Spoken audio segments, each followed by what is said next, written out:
Isang PWD vendor nga to na pilit lumalaban sa hamon ng buhay. Hindi nga alintana sa kanya na kulang ang kanyang isang paa para magkaroon ng hanap buhay. At dito nga guys, salagang 12 pesos nyo, pwede na kayong mabusog dahil meron silang plain rice na pwede kang magpa-toppings ng dalawang klaseng ulam nila dito. 15 pesos naman para sa kanilang pangdiinang fried rice nila dito. At isa nga sa bestseller nila, itong pork chop nila na teternohan pa ng masarap na timpla ng suka nila dito. Apple, pero tawagin nila ako Apotol.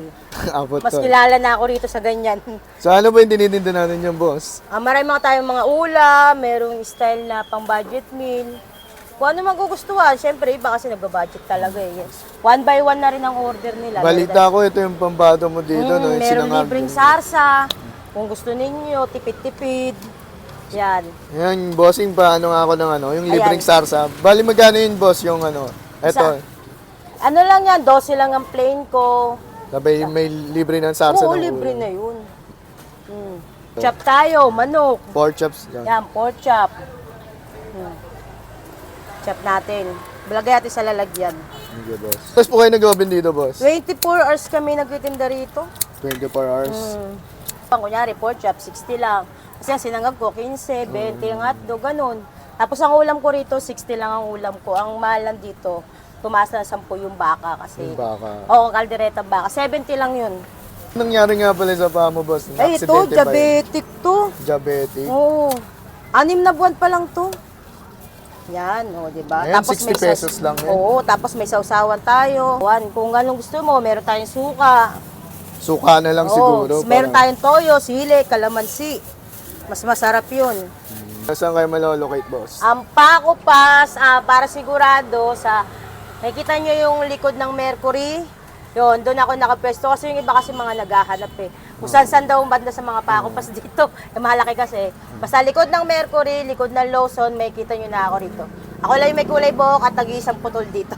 Yan, thank you, boss. Matikman nyo, magustuhan nyo sana.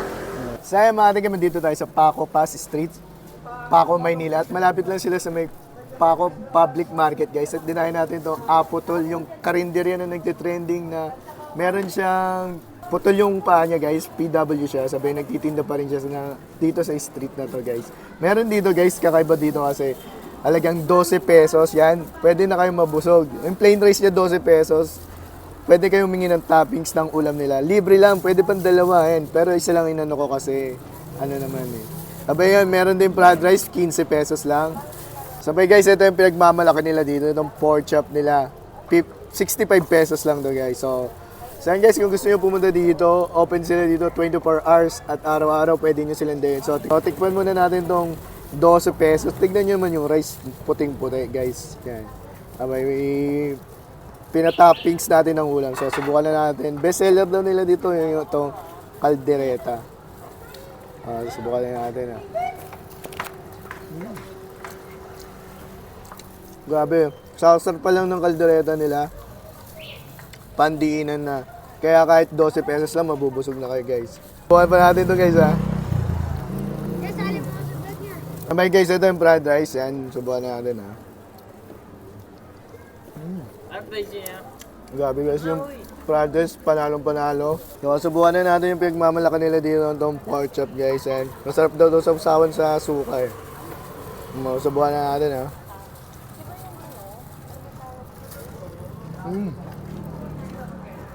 Grabe guys, crispy pa rin guys. Alam ko, tingin ko matagal na ito naluto. Crispy pa rin. Malasa naman yung pagkakatimpla niya ng pork chop niya guys. Perfect match sa suka. Subukan na natin ha. Sulit na din to ha.